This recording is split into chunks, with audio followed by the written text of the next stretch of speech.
आज मैं आपको लेके चलूँगा एक ऐसी अनोखी यात्रा पे जिसमें आधुनिकता और परंपरा का संगम है। तो हेलो दोस्तों, मैं जा रहा हूँ ऋषिकेश और आज जो भी मैं ऋषिकेश में देखूँगा, मैं हरिद्वार से होते हुए जा रहा हूँ। मतलब हरिद्वार से ऋषिकेश की तरफ आगे बढ़ रहा हूँ और जो भी मैं अनुभव करूँगा, जो भी मेरा कैमरा अनुभव करेगा, वो हम आपके साथ शेयर करेंगे। तो पहले गाड़ी को पार्किंग में लगा रहा हूँ। मैं अपनी गाड़ी से जा रहा था, तो अपनी गाड़ी को पहले यहाँ पे पार्किंग है जानकी झूला के पास। ये सामने जो आप पुल देख रहे हो, इसको जानकी झूला बोलते हैं। इसी के नीचे पार्किंग है। तो सबसे पहले ये नज़ारा देखो आप ऋषिकेश का, जो कि जानकी ब्रिज के पास से नज़र आता है। जहाँ पार्किंग है उसी के पास से ये नज़ारा नज़र आता है। अब हम पैदल इस जानकी सेतु को क्रॉस कर रहे हैं। जो बीच वाली लेन है वो पैदल यात्रियों के लिए है और लेफ़्ट एंड राइट बाइकर्स के लिए है। तो ये पुल अभी रिसेंटली बना है, मतलब बहुत पुरातन नहीं है। यहाँ पे 3 मुख्य तौर पे ब्रिजेज़ हैं जिसकी बारे में मैं आपसे बात करूँगा इसी वीडियो में आगे चल के। और कमेंट बॉक्स में आप बता सकते हो कि कौन कौन से ब्रिज हैं, ठीक है। तो अभी हम आगे बढ़ रहे हैं और ये देखो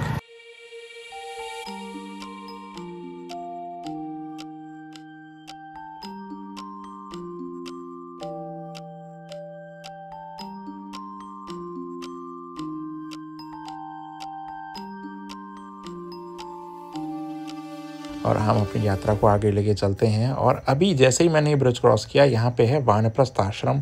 सबसे पहला आश्रम जो मुझे दिखता है यहाँ पे, वो वानप्रस्थ आश्रम ही है, ठीक है। अब ये गंगा मैया के हम लोग यहाँ पे दर्शन कर लेते हैं। सबसे पहले पानी एकदम क्रिस्टल क्लियर है। इतना साफ़ पानी है कि आप अगर हाथ में पानी को लेंगे, चुल्लू में पानी को लेंगे, तो आप उसको एकदम पारदर्शी पाएंगे। तो बहुत साफ़ सुथरा गंगा जल है ये। इसमें आप नहा सकते हैं, इसको आप ड्रिंक भी कर सकते हैं इनफैक्ट, क्योंकि ये पवित्रों से भी पवित्र जल माना गया है। तो पानी क्योंकि बहुत ज़्यादा ठंडा है, तो मैं अभी बैठ के यहाँ पे यही सोच रहा हूँ कि क्या डुबकी लगाई जाए या नहीं लगाई जाए। तो मैं अभी ऋषिकेश के घाट पे बैठा हूँ, ज़्यादा पावन नगरी। यहाँ बैठे बैठे बहुत सारे मन में विचार आते रहते हैं। आप मुझे बताइएगा कि आपको कैसे विचार आते हैं गंगा जी के किनारे बैठ के। और ये जो नज़ारा अभी आप मेरे सामने देख रहे हैं, ये है परमार्थ निकेतन के सामने का घाट है। ये यहीं आरती होती है परमार्थ निकेतन की, और ये बहुत खूबसूरत जगह है। यहाँ पे महादेव का जो आपने विग्रह अभी मैं दिखाता हूँ और डिटेल में आपको, ये वाला जो विग्रह मैं आपको दिखा रहा हूँ सामने, गंगा जी के अंदर महादेव तपस्या अवस्था में बैठे हैं। कितना सुंदर, कितना शांत है ये स्थान, ये देखना ही बनता है यहाँ पे। और इसके बाद हम परमार्थ निकेतन के जब अंदर जाते हैं, जैसे यहाँ पे आप देख रहे हो, ये परमार्थ निकेतन के अंदर हम एंट्री किए हैं और यहाँ का जो नज़ारा है वो भी आप अभी देख पा रहे हो। तो ये भी एक बहुत सुंदर आश्रम है और इसको तो रेटिंग्स भी बहुत अच्छी मिली हुई हैं, ठीक है। तो इसके बारे में क्या ही कहा जाए। ज़्यादातर यहाँ पे विदेशी सैलानी भी रहते हैं और इंडियन लोगों को भी मिलता है, लेकिन केवल आपकी रिक्वायरमेंट जो इसमें ये है कि आपकी स्पिरिचुअल अपलिफ्टमेंट के लिए ही आपको बुकिंग वगैरह दी जाती है। जनरली बुकिंग थोड़ी डिफ़िकल्ट है, लेकिन मिल जाता है कभी कभार, ठीक है। मुझे आज तक नहीं मिला। खैर आगे बात करेंगे। यहाँ की खूबसूरती को देखिए, राधा कृष्ण की मूर्ति को देखिए, भोलेनाथ की एक और मूर्ति यहाँ पे लगी हुई है। मतलब इसकी जो आश्रम की खूबसूरती है, ये हर जगह पे इतनी ज़्यादा निकल के आती है और मन करता है कि यहीं पे बैठे रहें, यहाँ पे बैठ के रिलैक्स करें, विचार करें, जीवन के विषयों को सोचें कि क्या है वास्तविकता जीवन की। और यहीं पे देखिए आरती का समय बनने लगता है। जैसे ही शाम होती है, सूरज ढलने लगता है और महादेव की देखिए वहाँ से गंगा जल निकल रहा है जटाओं से, और ये वास्तविक गंगा जल ही है, क्योंकि गंगा के वाटर से ही निकाला जा रहा है। और भी यहाँ कई सारी मूर्तियाँ हैं, जैसे यहाँ पे देखिए हनुमान जी की एक बहुत सुंदर मूर्ति है, जिसमें हनुमान जी ने अपना सीना चीर के सियावर रामचंद्र जी को दिखाया है। सिमिलर तरीके से यहाँ पे आरती का देखिए लोग तैयारी करने लगते हैं। आरती का मैं अगर आपको टाइमिंग का बताऊँ तो ये 5 बजे से ही कार्यक्रम शुरू हो जाता है और आरती होते होते, फिनिश होते होते लगभग 6:15, 6:30, कभी कभी 6:45 बज जाता है अक्सर। तो अगर आप कभी भी आएँ तो ये ध्यान रखिएगा कि 1-2 घंटे का आरती का टाइम होता है। मतलब उसमें भजन भी होते हैं, कीर्तन भी होते हैं। और इसी तरीके से हम इस यात्रा को पहले आगे बढ़ाते हैं, फिर हम वापस आएंगे आरती पे, क्योंकि अभी आरती शुरू नहीं हुई है। अभी हम ये जो मार्केट है ना, यहाँ पे ये बहुत बेहतरीन मार्केट है। अगर आप इस मार्केट में 2 चक्कर भी लगा लेंगे ना, तो आपको इतना फुलफिलमेंट फ़ील होगा। मतलब एक तो आप भले चाहें कुछ खरीदें चाहे ना खरीदें, लेकिन जो मार्केट है, जो माहौल है, वो बड़ा खूबसूरत है। तो आप वो देख रहे हो, दिस इज राम झूला, ठीक है, जो है राम झूला है। और उस साइड है शत्रुघ्न घाट, ये वाला जहाँ पे आरती होती है, यहाँ पे आरती होती है, ठीक है। तो सब आरतियों के बारे में बता देता हूँ मैं। ये संस्कृति योगा निकेतन करके होटल है, उसका बैक साइड है ये। और वो है जानकी सेतु जो उधर दिखाई दे रहा है, सबसे कलरफुल जो है, ठीक है। इसमें आप देखोगे बहुत सारे भी आर्ट वर्क चल रहे हैं, एलईडी के माध्यम से दिखाई दे रहा है। दिवाली के सेलिब्रेशन चल रहा है। परमात्मा निकेतन की आरती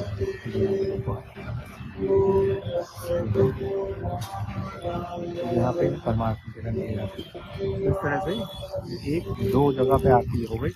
और तीसरी जगह है त्रिवेणी घाट, जो कि इन सबसे अलग है। वो वहाँ पे उस तरफ जानकी सेतु के उस साइड जाएंगे आप, तो वहाँ से फिर ऋषिकेश के अंदर साइड में हरिद्वार के साइड में जब आप जाएंगे तब आप लेफ्ट लेके, यहाँ से अगर आप जा रहे हैं तो लेफ्ट लेके then you can take to Triveni Ghat.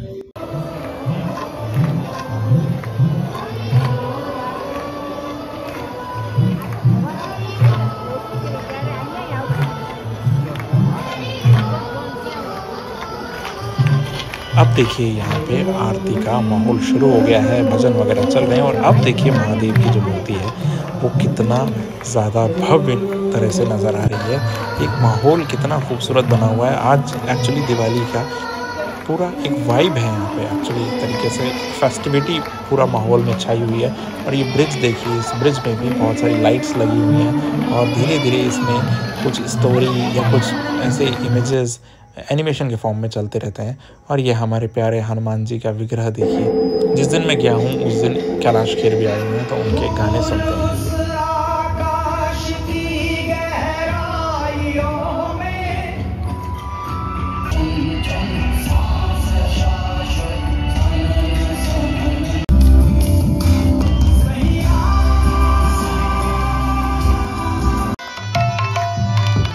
अब मेन आरती शुरू हो गई है, तो इस आरती को पहले हम अटेंड कर लेते हैं। एंजॉय कीजिए।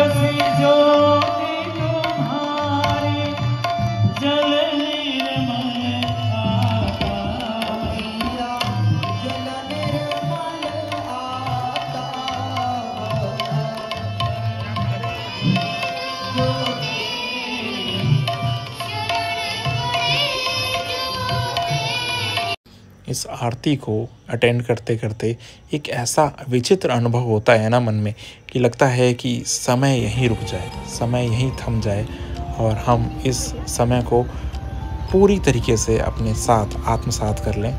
और ये देखिए जो ब्रिज है, इसमें लाइट्स हैं हर तरफ, दोनों ही तरफ घाट के गंगा जी के लाइटिंग्स बहुत खूबसूरत तरह से डेकोरेटेड हैं। और ऋषिकेश अब एक ऐसी वाइब बन चुका है ना, जिसमें यंगस्टर्स का भी मेल है और जो हमारे कन्वेंशनल लोग हैं वो लोग भी बढ़ चढ़ कर इसमें हिस्सा लेते हैं।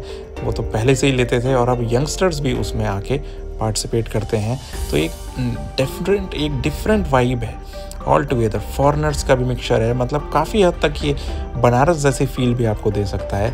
और यहाँ पे सब कुछ आपको एक ऐसा कंप्लीट पैकेज मिलता है जो आपको एक डिफरेंट टाइम जोन में ले जाता है। ऐसा मुझे अनुभव होता है, मुझे लगता है आप लोगों को भी ऐसा ही अनुभव होता होगा। तो ये थी मेरी ऋषिकेश की यात्रा और मुझे लगता है कि मैंने छोटे ही फॉर्म में लेकिन काफ़ी हद तक कोशिश की है कि आप लोगों को ऐसा अनुभव दे सकूं कि ऋषिकेश की थोड़ी सी ग्लिम्स आप भी इंजॉय कर सकें। तो मुझे उम्मीद है कि आपको ये पसंद आया होगा वीडियो। ज़रूर चैनल को सब्सक्राइब कीजिएगा, ऐसे ही व्लॉग आते रहेंगे। Thank you so much. Please support कीजिए, शेयर कीजिए, कमेंट ज़रूर कीजिए। Thank you so much. Do take care of yourself. Good bye.